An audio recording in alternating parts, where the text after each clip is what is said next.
and welcome to What Are the Odds? In today's video, we will discuss the likelihood that the events are to be repeated in 7.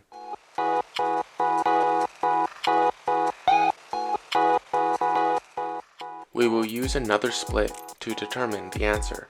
We will focus on the key events of the movie, ignoring inconsequential or insignificant ones, or events with the sole purpose of becoming factors for other events. If something is of high probability, we will also ignore its impact. After we've determined the key events in the story structure, we will use those for the final event's odds. The film opens on a murder investigation. Detective Somerset and Detective Mills are paired up together. Detective Mills just transferred over.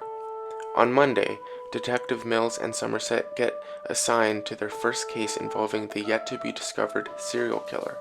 We will take this to be the film's inciting incident. Without their involvement in the case, there would be no story, and this video would not exist. We will use the factors of each event to help determine the odds of the successful outcome of each. Factors and events that were in place before the inciting incident occurred will be taken as facts of the world. They are simply part of the world's initial conditions. From the autopsy, they discover that the deceased has been dead for a while. He was forced to eat non-stop and died when he was kicked and burst open. The detectives disagree on whether or not Mills should be on the case, and Mills is taken off. On Tuesday, Detective Mills inspects another murder scene, where greed has been written on the floor in blood. Event number 1, Detective Somerset goes back to investigate the earlier crime scene.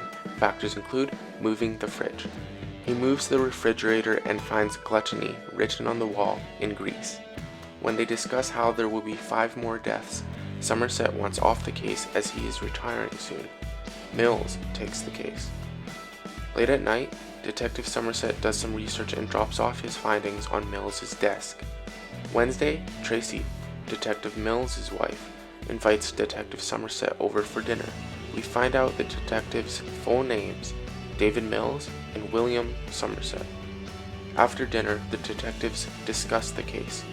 Gold, the greed victim, was killed by being forced to cut off a pound of his flesh. Event number 2, they visit Mrs. Gold. Factors include their dinner plans.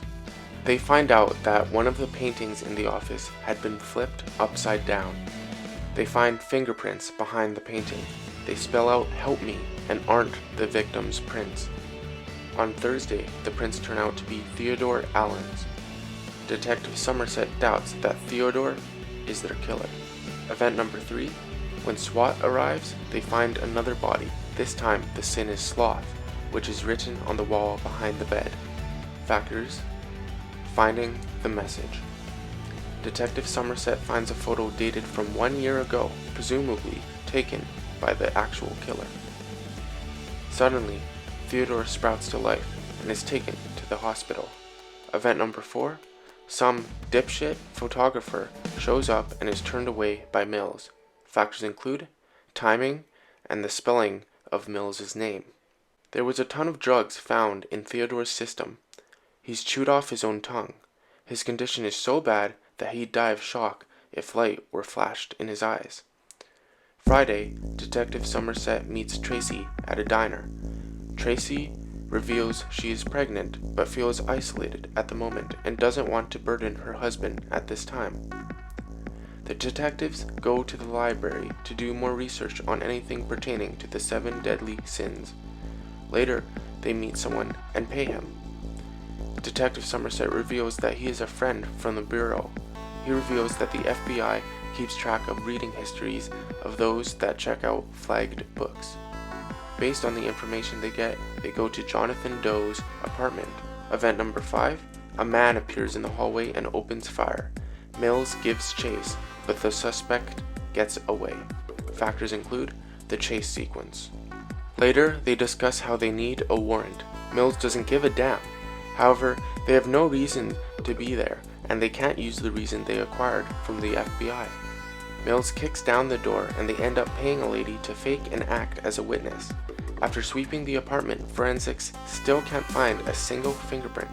They do find out that the dipshit photographer was actually the suspect.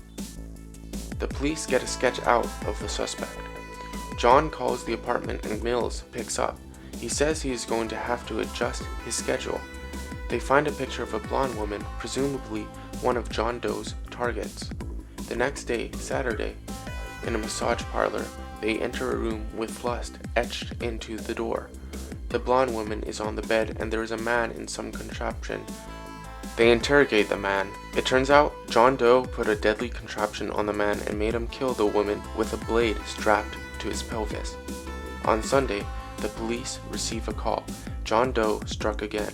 He killed a woman by severely disfiguring her and bandaging her up. She had two options: end her life or live on with her disfigured state.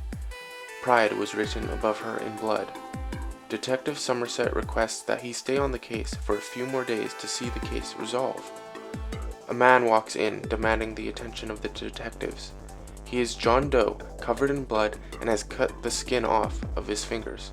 The reason he doesn't leave prints. Event number 6, John's lawyer says that there are 2 bodies left somewhere and requests that the detectives go at 6 o'clock to find them. Factors include the agreement. If they accept, under his full conditions, John will write a confession in full. They agree to the deal. With John in tow and a helicopter above, they drive out of the city. John explains that his victims are not in fact innocent. To this point, he's killed a disgusting man that could barely stand, one that would be ridiculed by everyone on the street. Next, the lawyer that dedicated his life to making money by lying with every breath he took.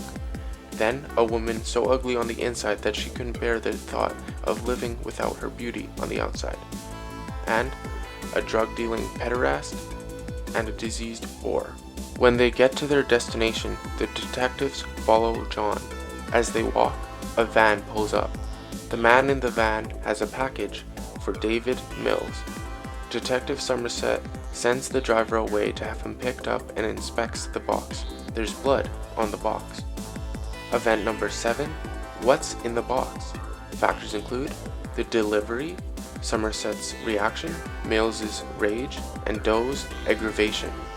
John Doe explains that he visited Mills's home after he left and tried to play husband. When it didn't work out, he decapitated Tracy. David kills John. This action, to me, breaks the killer's pattern. If John is envy and David is wrath, what is Tracy? It can be argued that he kept the sloth victim alive, but that was much different. Much like sloth, Theodore will most likely suffer a slow, painful death. Meanwhile, David, as wrath, survives. Final event, Detective Mills kills John Doe. Only the factors that led up to this moment will be considered. Events that did not contribute will be ignored. Factors include Detective Somerset's continued investigation, the Mrs. Gold visit, finding Theodore's body, the photographer, the shootout, Doe's deal, and the box. As for the reasons, if Somerset doesn't get invested in the case, Mills might have forever been stuck in a rut and wouldn't have advanced far enough to get the attention of Doe. Therefore, up until the moment Mills makes his presence loud and clear, we can assume Doe's schedule is fixed, yet flexible. Once Doe's hand was forced, however, his schedule changed to involve Mills. As for the rest of the investigation, Doe wants to be caught because his plan now involves Mills. It's time to calculate the odds that Mills kills Doe in the end once he becomes involved in the case. First, Somerset's investigation. Somerset fears that the case is more involved than a single murder. He doesn't want to end his career stuck on a high-profile cold case. The odds he finds something to leap the investigation into a serial murder case is how likely it is he finds the gluttony message. The message may have been hidden anywhere. However, the fridge was likely chosen due to its obvious relation to food. Therefore, I'll assume the message could have been written on or behind anything food-related. Detective Somerset could have investigated something else and concluded that his hunch was misguided. While the murder didn't have to be about gluttony, given the murder's extreme relation to food and overeating, I'll assume Somerset would have checked at least one food-related appliance, item, or area. In competition with the fridge, we have the microwave, pantry, several drawers, and toaster. Odds 1 in 5. Mrs. Gold visitation. For this visit, it likely wouldn't have happened when it did if not for the detectives' late night discussion, which wouldn't have happened without an opportunity to bond. Therefore, the odds are heavily pinned on Tracy's call and subsequent invitation to William. Assuming William follows through on his plan to retire, Tracy likely has until Sunday to invite him. Therefore, the likelihood she invites William for dinner Wednesday is solved by the following equation. 1 over days left until retirement times 1 over days left minus 1 multiplied until the denominator gets to days left minus n. If we take Wednesday to be the only optimal time for the dinner, early enough to have an effect on the case and late enough for them to have gathered enough information, we get all of them equal to 1 over 7. We want the likelihood she invites him over on Wednesday. To get that, we solve 6 over 7 times 5 over 6 times 1 over 5 to get 1 over 7. We get the same solution if we take a straightforward logical approach, solidifying the validity of our answer. We also have to consider that William doesn't retire in a week. Odds 1 in 2. If he hadn't retired, they may have had another week to spend on the case. Section total 1 over 14. Finding Theodore's body. For this, the odds are dependent upon the detectives finding the message. The message, however, was meant to be discovered, and this event nearly solely relies on the previous one. I'll take the two detectives' approaches to be equal and give this event 1 out of 2. One doesn't stop at one dead end and carries on with discovering the message. The other bends over and enacts his role of getting humped from behind. Next, the likelihood the photographer shows up at the right time.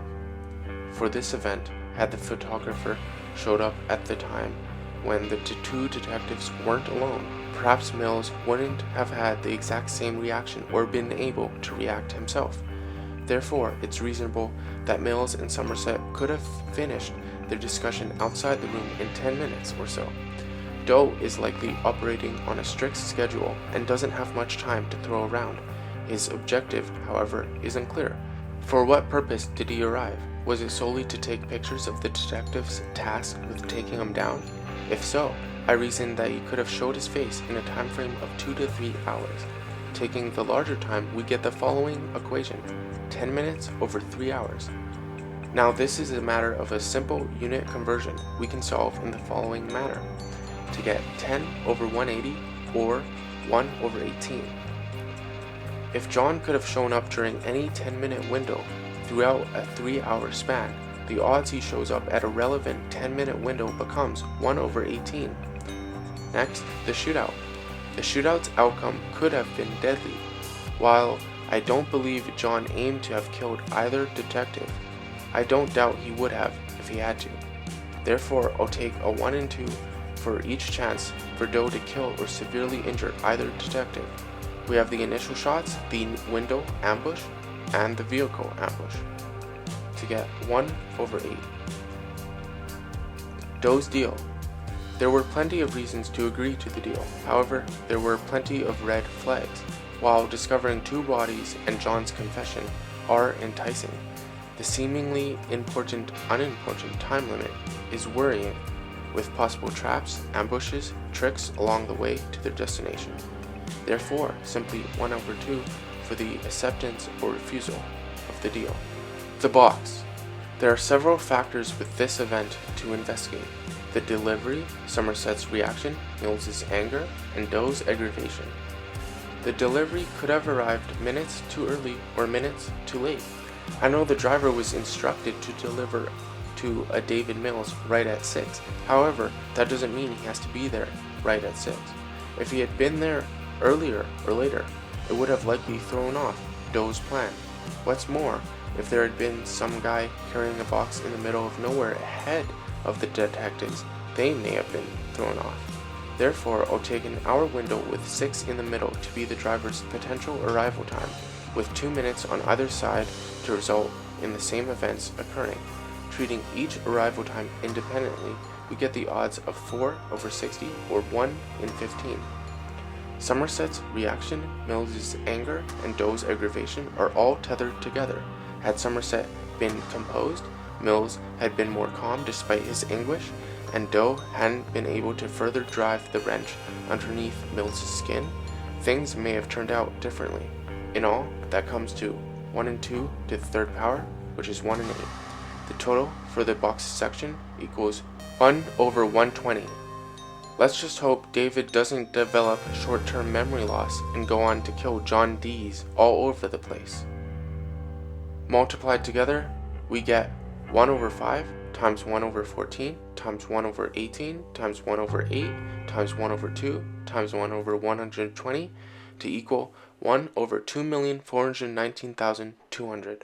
Well, now we know if you were to travel to a random split with the exact same necessary initial conditions, the likelihood that you'd see these same events transpire and the successful outcome of the final event is 0.0000041%.